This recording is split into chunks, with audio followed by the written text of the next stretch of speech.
계속해서 17강 169페이지의 5번 문제부터 문제풀이 한번 해보겠습니다.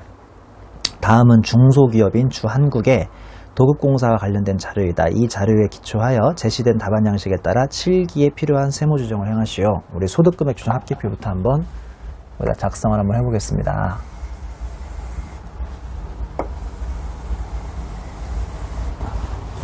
여기에 입금산입, 여기에 송금산입 쓰고요. 1. 공사기간은 작년부터 내년까지네요. 장기공사고요. 2번에 도급금액은 4억 8천이고 3번에 공사원가 내역이 6기, 이거 전기네요. 전기? 뭐 전기도 나왔네. 6기, 전기, 그 다음에 7기, 단기, 이렇게 해서 2기가 연소로 나왔습니다. 그 6기 보면 발생원가가 1억, 그 다음에 추정 공사원가가 3억이었으니까 6기의 진행률은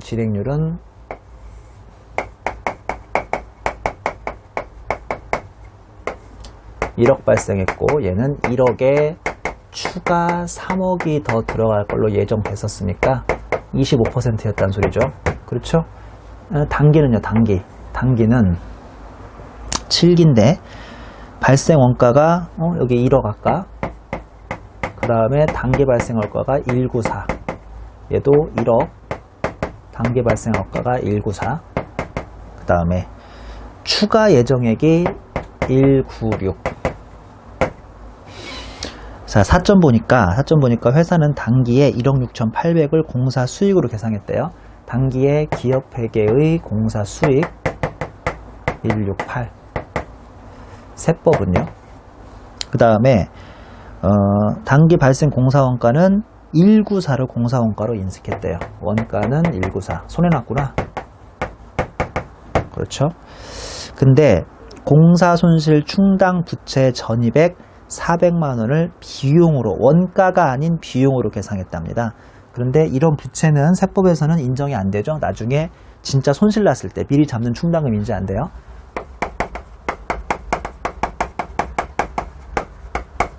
400만원 인정 안 됩니다.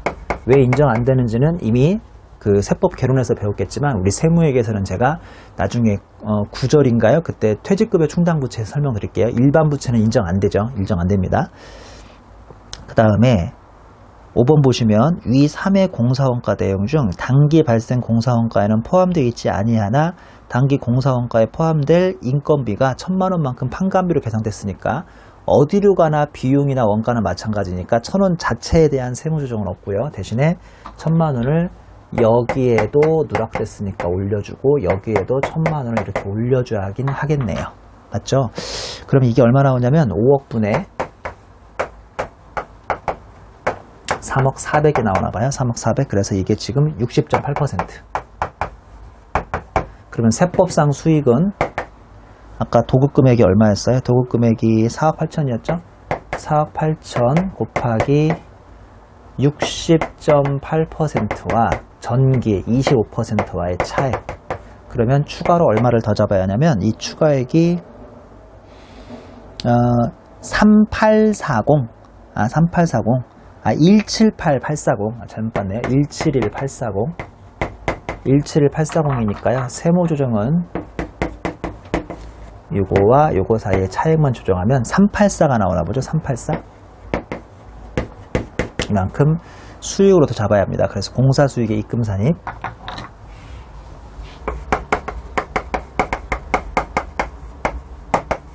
3억 8,400만큼 384만원만큼 유보를 더 잡아주시면 되겠습니다. 말씀드린 것처럼 원가나 비용 쪽은 지금 계정만 그 비용이냐 원가냐 대체니까 굳이 세무조정할 필요 없이 그냥 수익만 세무조정의 수익률, 그러니까 공사 진행률이 잘못됐기 때문에 이것만 조정해 주시면 되겠습니다. 자, 이번에는 172페이지 6번 문제를 좀 풀어보죠. 얘도 아마 건설계약에 관련된 문제인 것 같습니다.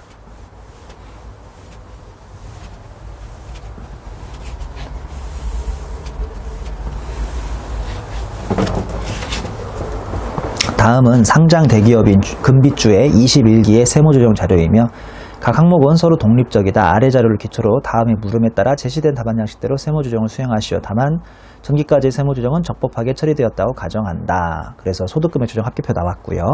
1번 금비주는 2015년 7월 1일에 완성된 제품 100개를 한 개당 3만원, 제조 원가는 24,000원이니까 원가율은 80%에 A 거래처에 판매하고 계속 기록법에 의한 매출 300만원과 원가 240만원을 인식하였다.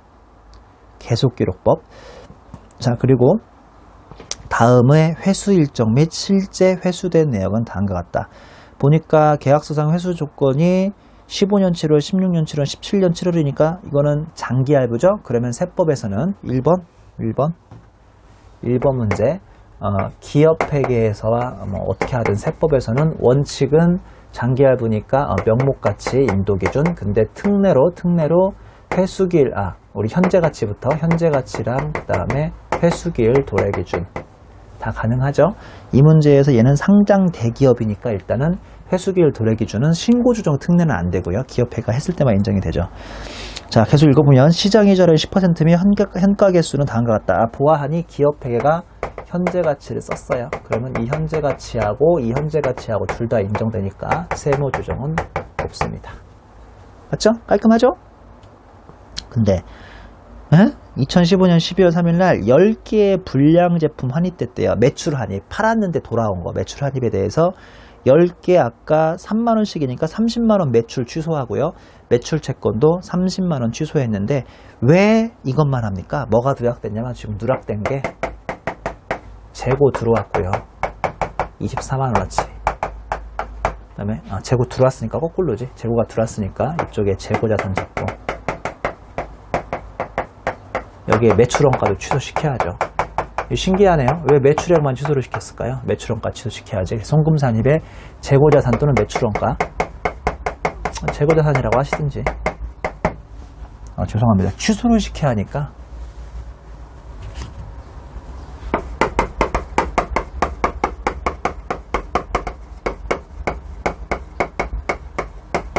유보 취소를 시켜야 하니까 그쵸? 자, 그 다음에 2번 금비주는 다음과 같이 단기 매입가액 제작 원가와 단기 차입원가를 합산하여 자산의 장부가액으로 인식하고 있다. 차입원가가 들어갔대요. 이거 우리 예전에 이미 다 건설 자금이자에서 배웠죠.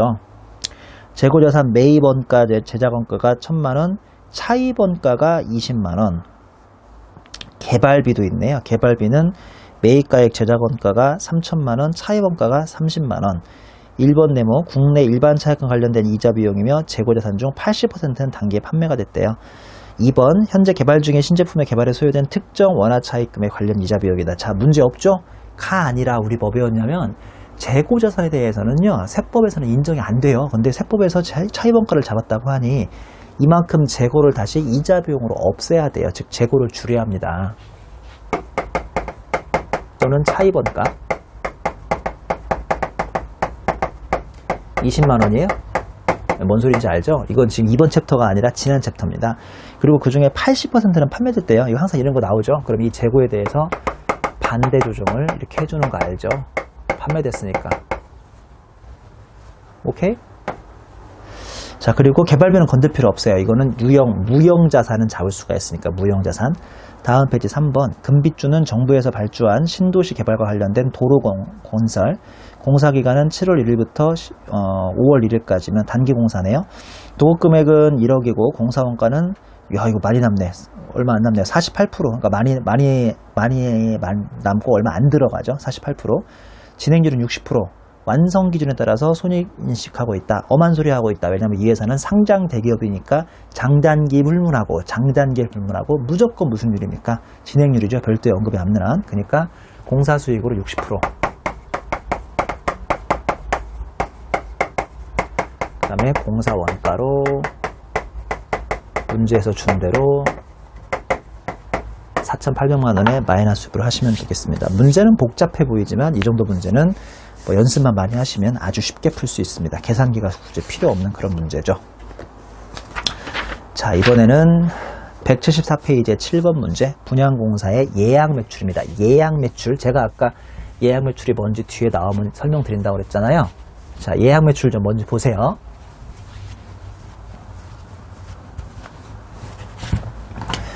예약 매출이 뭐예요?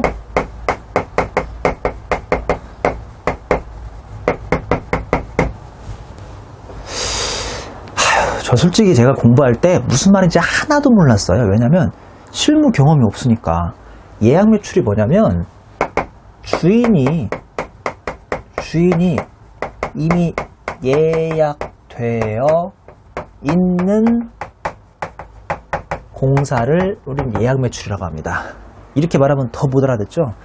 예를 들어서 가장 쉬운 게 아파트 분양 공사, 아파트 공사. 이 아파트 분양 공사가 예약 매출이에요. 가장 쉬운 게. 예를 들어 볼까요? 삼성 레미안이 아파트를 여기다 이렇게 지어요. 100채래요, 100채. 한 채당 3억 받을 수 있어요. 그러면 삼성 레미안이 보통 한 2년, 3년 동안 아파트 짓거든요. 그러면 2년, 3년 후에 300억의 매출을 올릴 수 있어요. 근데 이게 예약 매출이라고요. 왜냐면 잘 들어보세요. 우리나라는 일반적으로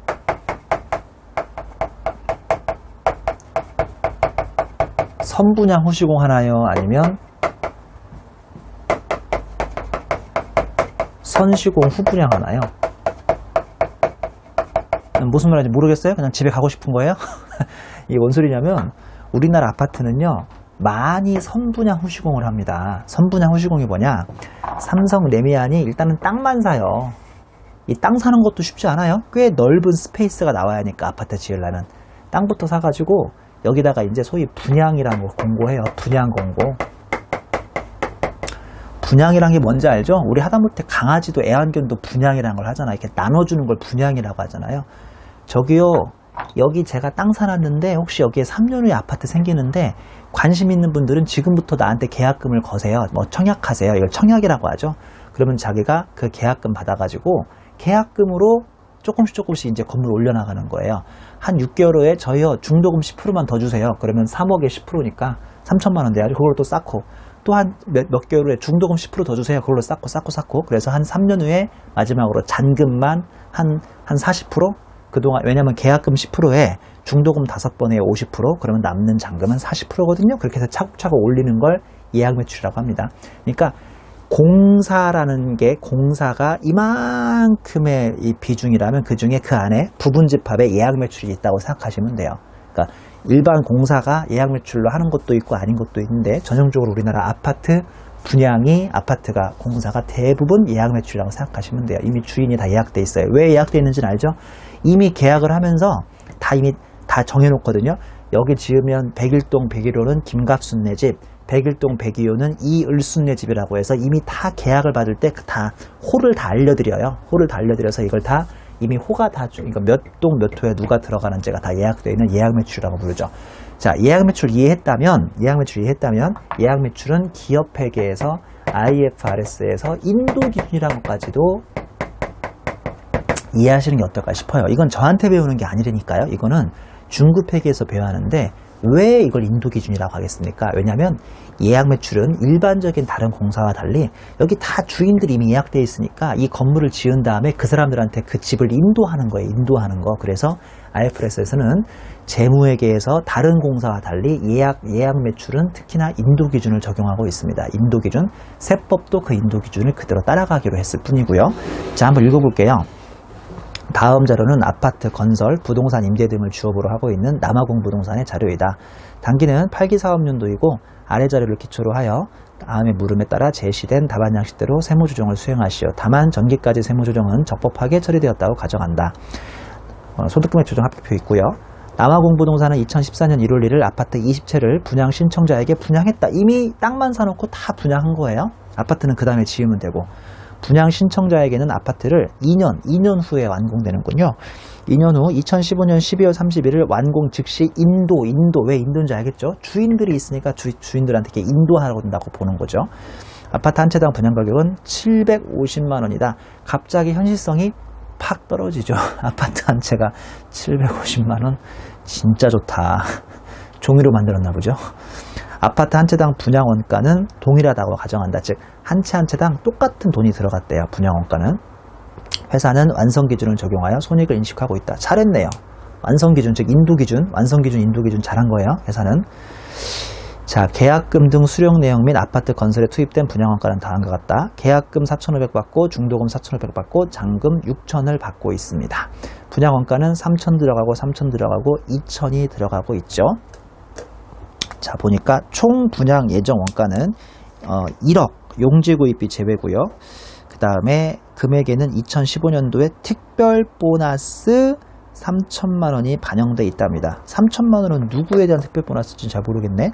이번 보니까 2015년 7월 1일 건설 현장 소장에게 특별 보너스 3천만 원을 지급하면서 회사는 판관비에 인건비 계정으로 처리하고 단기 분양원가는 포함되지 않았다. 이건 틀렸네요. 왜냐하면 이거는 분양원가에 들어가야죠. 이 사람이 지금 회사 내부에 근무하는 사람이 아니라 현장 소장이기 때문에 이거는 분양원가에 들어가야 합니다.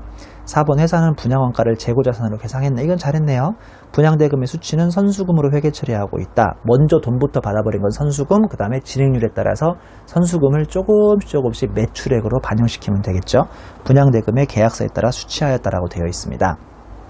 아이고, 이거 물음을 먼저 봤었는데 또 물음 1번 남아공부동산은 KIFRS를 적용하는 상장회사. 자, 그러면 게임은 끝납니다. 왜냐하면 세무조정이 없음이죠. 왜냐하면 KIFRS의 예약 매출은 인도기준, 즉 완성기준 하는 게 맞는데요. 재무회계도 그렇게 하고 있고 세법도 그렇게 하고 있으니까 1. 물음 1. 상장사고 대기업이다. 상장사고, 지금 상장회사고 대기업이면 이런 경우는 건설 약정이 기업회계 기준에 의한 제압 판매 약정에 해당된다. 즉 인도기준이다. 인도기준. 제압 판매. 이건 제하로 보는 거예요. 다 주인이 정해져 있으니까 제압.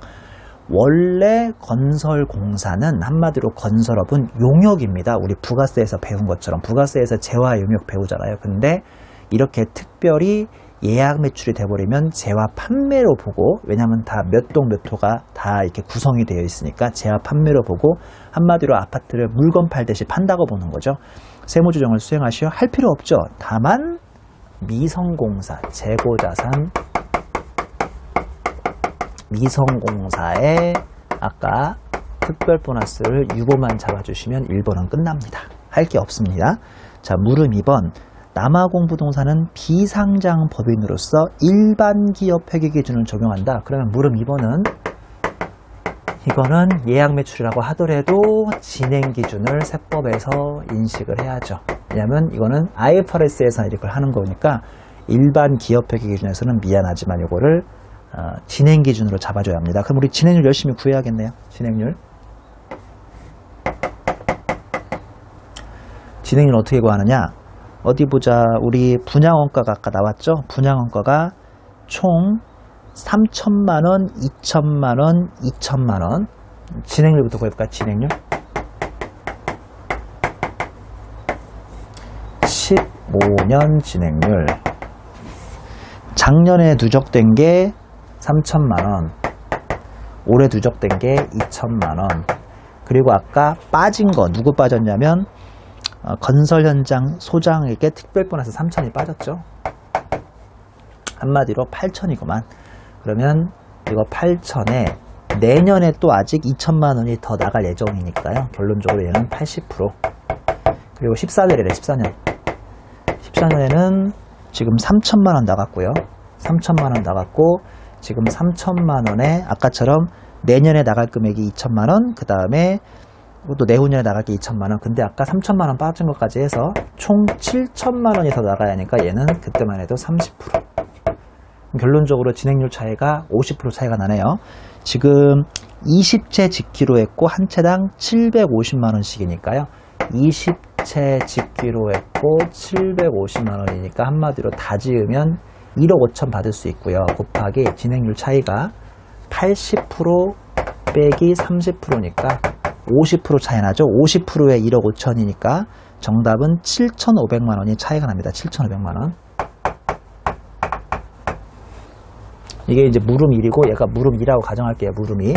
물음 2는 분양 수익이라고 이번엔 할까요? 공사 수익이나 분양 수익이나 큰 차이는 없지만 얘는 지금 분양하면서 이 문제를 풀어야 하니까 지금 계속 분양하고 있잖아요. 분양공사. 그러니까 이게 일반 공사라면 그 안에 분양공사가 들어가 있다고 생각하시면 됩니다. 그 다음에 3번 보니까요. 용지구입비 1000만원은 2014년 1월 1일날 취득한 것으로서 여기에 대해서는 분양원가에는 포함되어 있지 않다라고 되어 있습니다. 분양원가에 포함 안 하기는 참 잘했네요. 왜냐하면 분양원가에 왜 포함을 안 한 거 잘한 거냐면 우리 아까 배운 것처럼 용지구입비는 진행률에는 플러스 마이너스 하지 말라고 그랬어요. 이 진행률 구할 때는 플러스 마이너스 하지 말라고 그랬는데 아까 제가 이 용지구입비는 계속 진행률을 적용해서 조금씩 원가에 반영하라고 그랬잖아요. 그러니까 용지구입비가 1000만원인데 작년까지 안 한 거 빼고요. 추가로 용지구입비만 이 1000만원을 계속 진행률에 따라서 80% 빼기 30%, 즉 작년에는 300만원 잡았을 거고 올해는 800만원 잡아야 하니까 추가로 500만원을 우리 용지에 대한 공사원가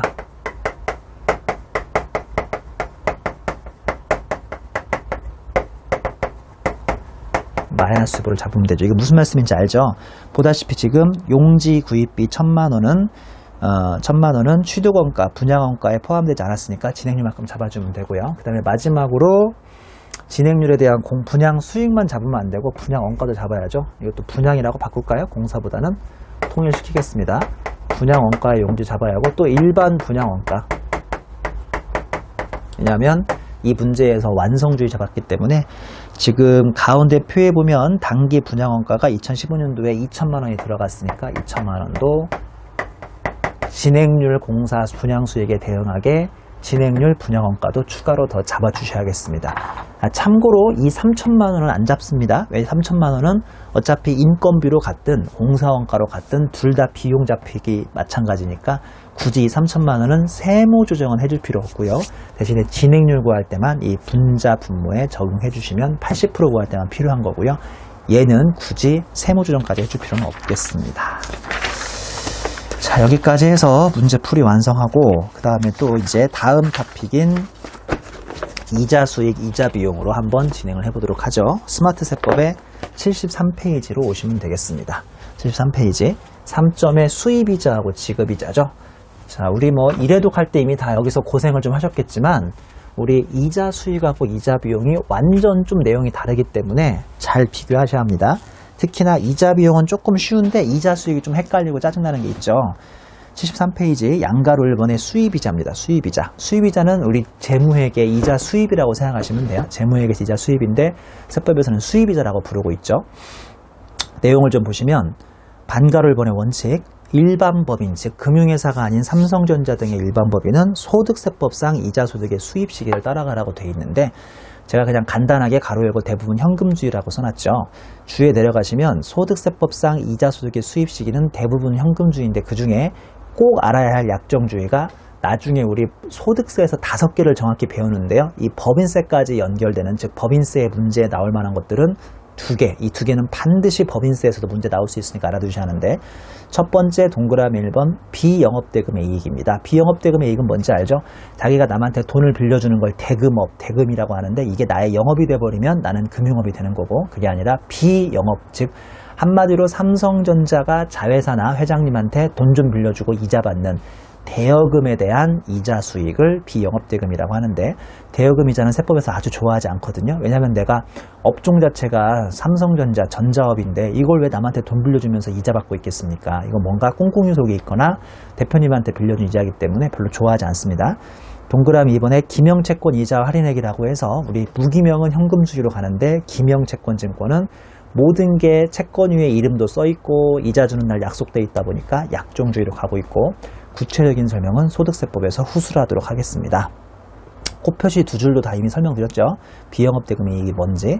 자, 다시 위로 올라가십니다. 수입이자, 즉 이자 수익은 반가로 1번의 원칙은 일반 법인은 소득세법상 이자 소득, 수입시기, 즉 대부분 현금주의. 동그라미 2번 금융회사는 현금주의로 갑니다. 현금주의. 근데 선수이자 먼저 준 이자는 제외하고요. 일반적으로 현금주의로 가고 있습니다.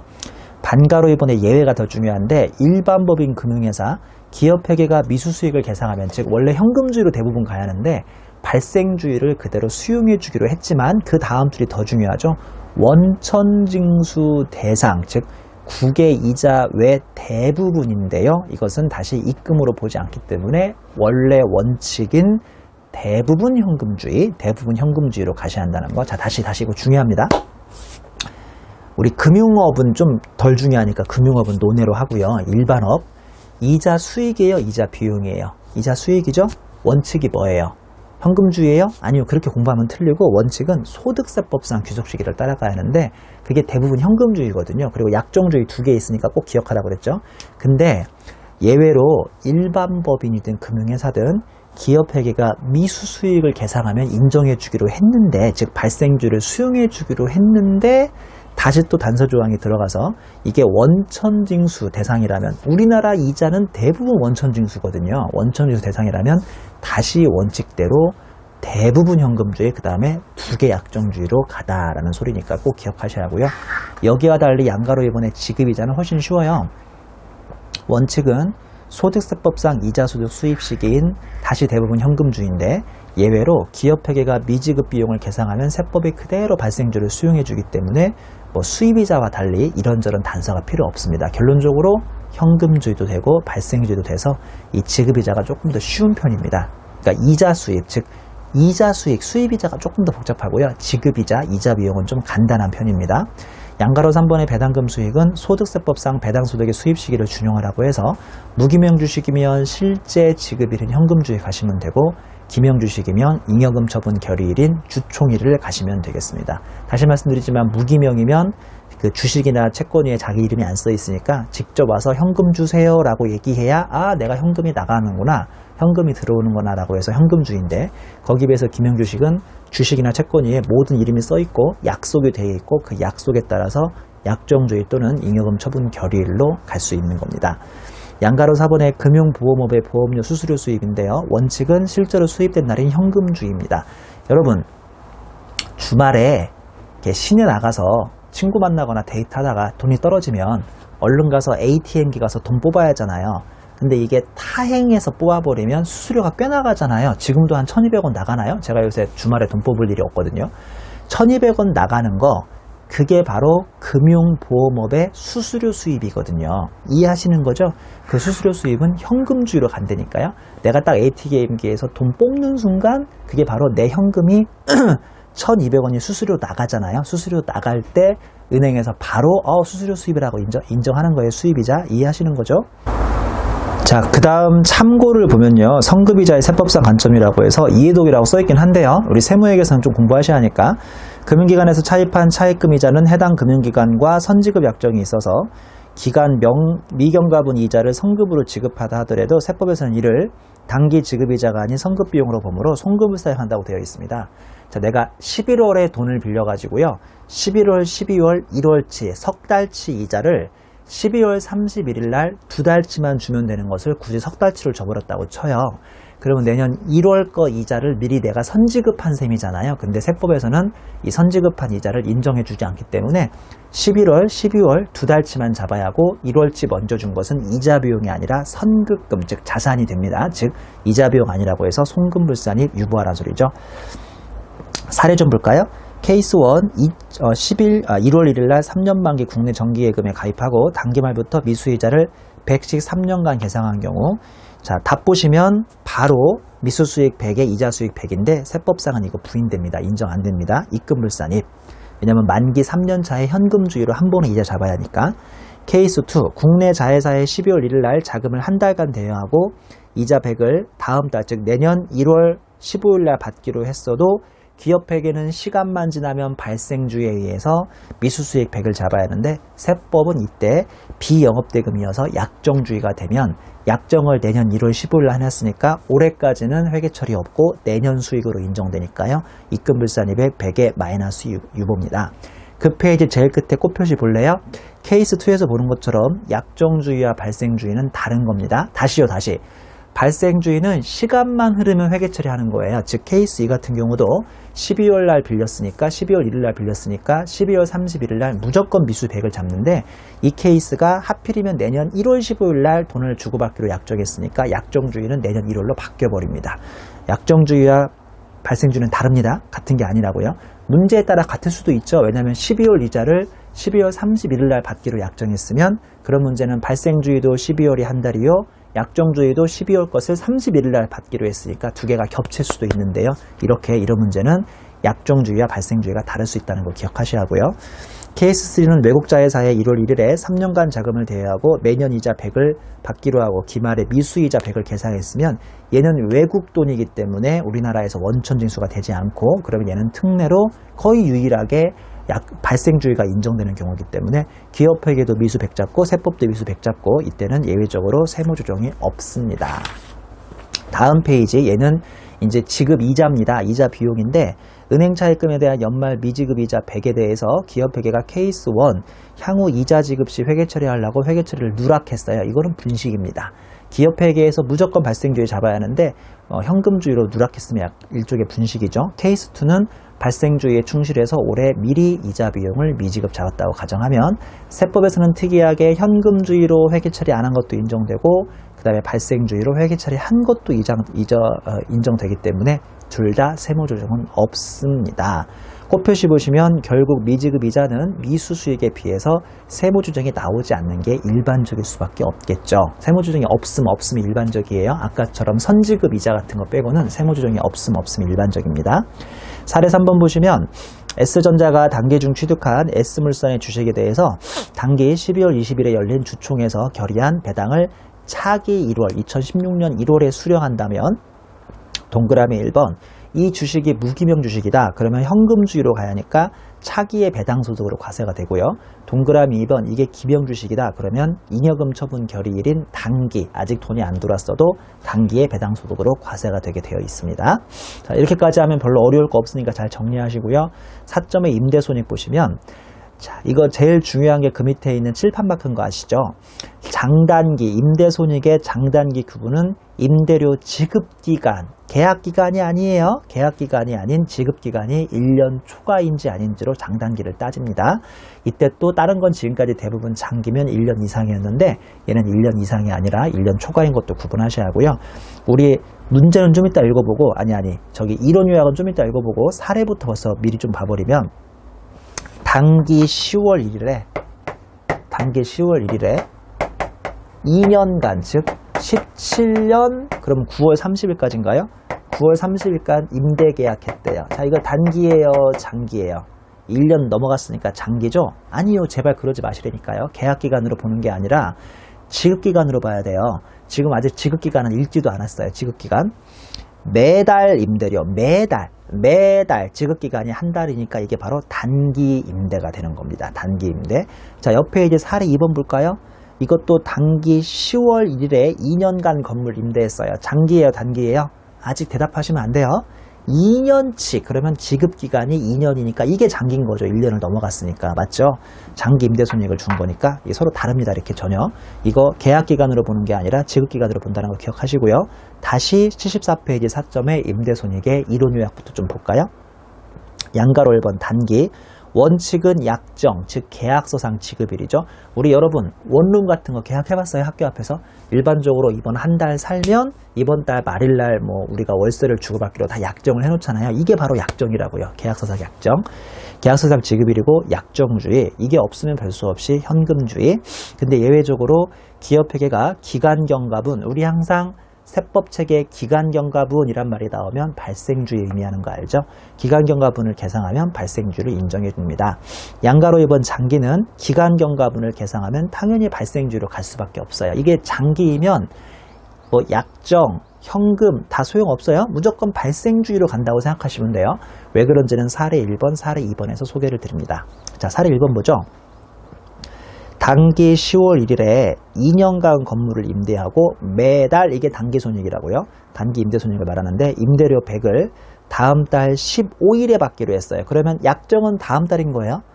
이번 달에 쓰고 다음 달에 월세를 받는데요.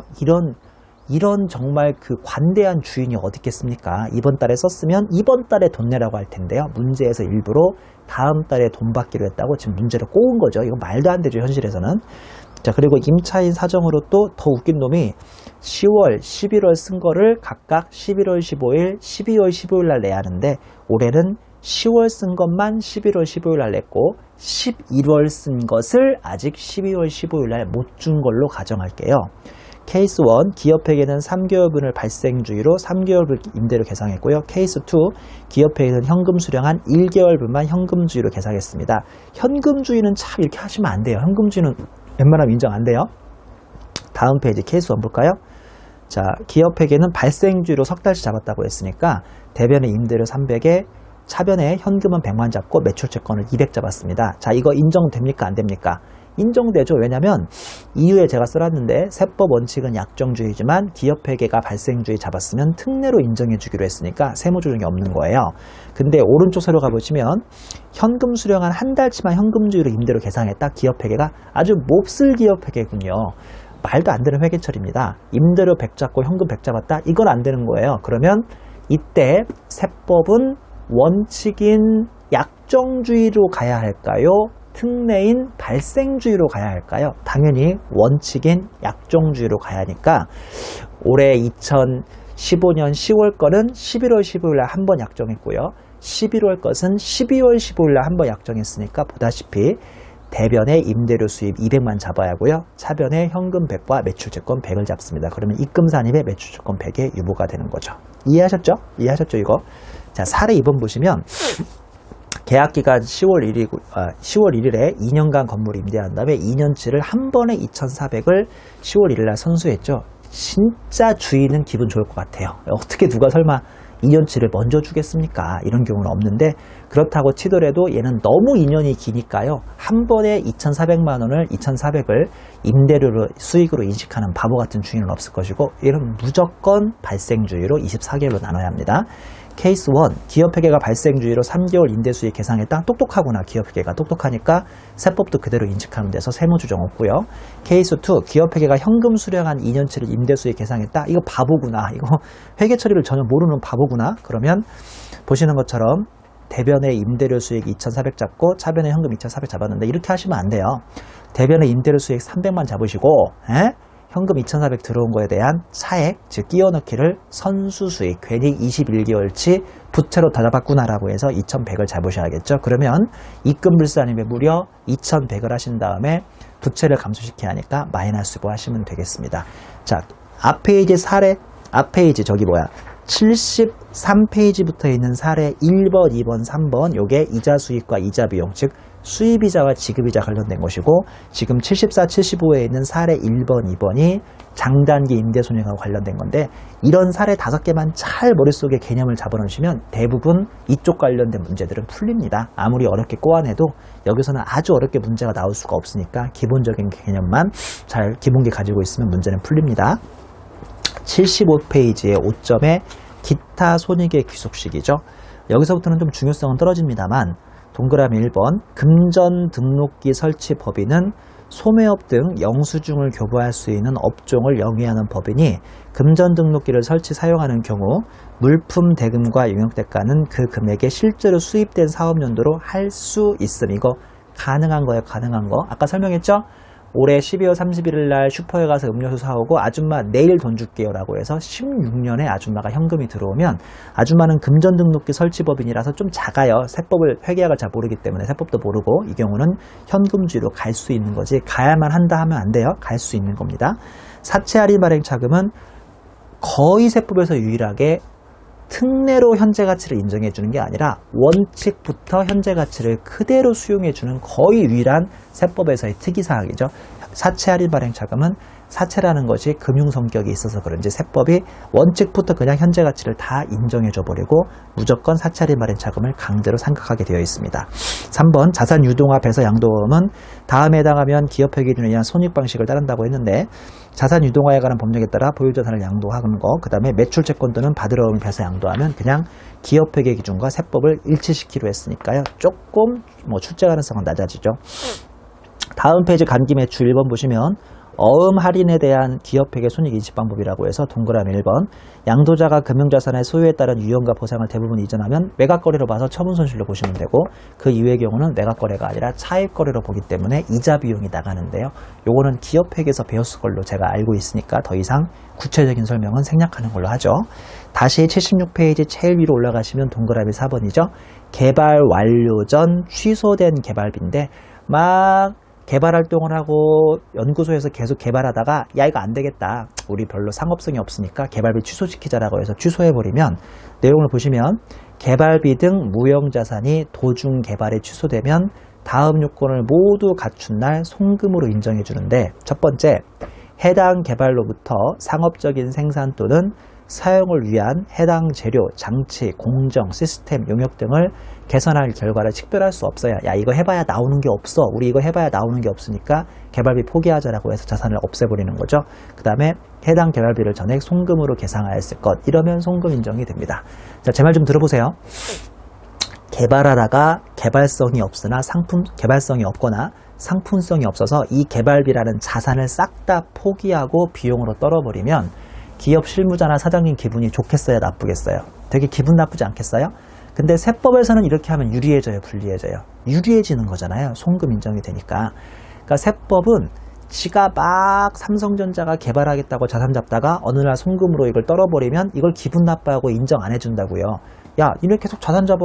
왜 비용 떨라고 그래? 라고서 인정 안 해주는데 이 두 가지 요건을 동시에 만족한다면 에휴, 이제 자산성 없나 보다. 개발 활동이 더 이상 이제 앞으로 뭐 상품이나 이런 상품성이 없다 보다라고 세법도 인정해주고 송금을 통크게 용인해주는 케이스입니다. 이제 무슨 말씀인지 좀 알겠죠? 다시 말씀드리면 개발비로 막 올라갔던 자산을 함부로 송금 못 떨게 돼 있어요. 세법이 그런 걸 싫어한다고요. 근데 이렇게 두 가지 요건을 만족하면 세법도 관대하게 송금 인정을 해주기로 한 겁니다.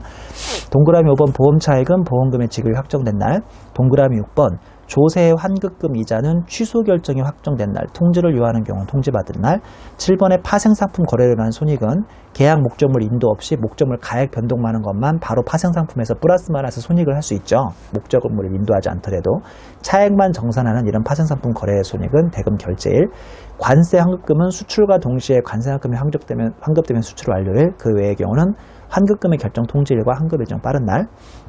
9번 차액보상형 주식선택권 또는 현금 결제형 주식선택권 모두 미리미리 미지급 비용 같은 거 잡는 때가 아니라 2년 후 또는 3년 후, 보통 약정 유효 제공기간이 3년이죠. 3년 후 주식선택권을 행사하는 사업연도에 송금. 이건 제 기억에 4절에서 이미 세무회계에서 벌써 우리는 계산 문제 다 풀어봤죠. 밑에 주 2번에도 나오고 있죠. 주식물 선택권의 세법상 귀속식이라고 해서 이해독이라고 해놨지만 우리는 다 이걸 풀었었는데요. 3년간 결산할 때마다 미지급 비용 잡으면 싹 다 왜 벌써 비용이니 송금불산임 해버리고 3년 후에 행사할 때 지난 3년 거 누적된 거 반대조정 송금산입으로 없애버리면 되고요.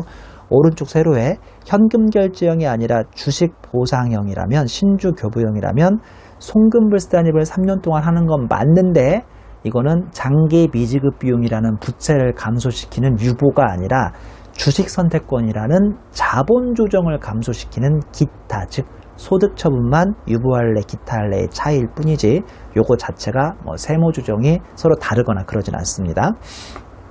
자, 이거 다 풀었으니까 넘어가도 괜찮죠, 사장에서. 다시 표로 올라가시면 10번의 조세인데요. 신고 납부 조세는 신고일, 그 다음에 부가가세 조세는 고질이 되고요. 인지세라고, 우리 왜 쉽게 얘기해서 인지세의 가장 쉬운 게 뭐냐면, 이게 꼭 맞는 표현은 아니지만 우리 운전면허 따보셨어요? 운전면허 딸 때 왜 그 운전면허 원서에다가 얼마 돈 사가지고 수입증지 같은 거 몇천 원인가 몇만 원 붙이는 거 있잖아요. 그런 게 쉽게 얘기해서 인지세라고 이해하셔도 크게 틀리지 않는데, 이런 경우는 귀속 시기가 운세에 처병한 날, 처병이란 말이 좀 어려운데 한마디로 갖다 붙인 날이죠. 갖다 붙인 날이 귀속 시기가 되니까 이것도 그렇게 어려운 귀속 시기는 아니고요. 지금 배웠던 기타의 귀속 시기는 2차형 세무회계 계산 문제에서는 많이 등장하지 않으니까 그냥 가벼운 마음으로 정리해도 큰 문제 없겠습니다. 우리 그럼 계속해서 뒤에 있는 문제들을 풀어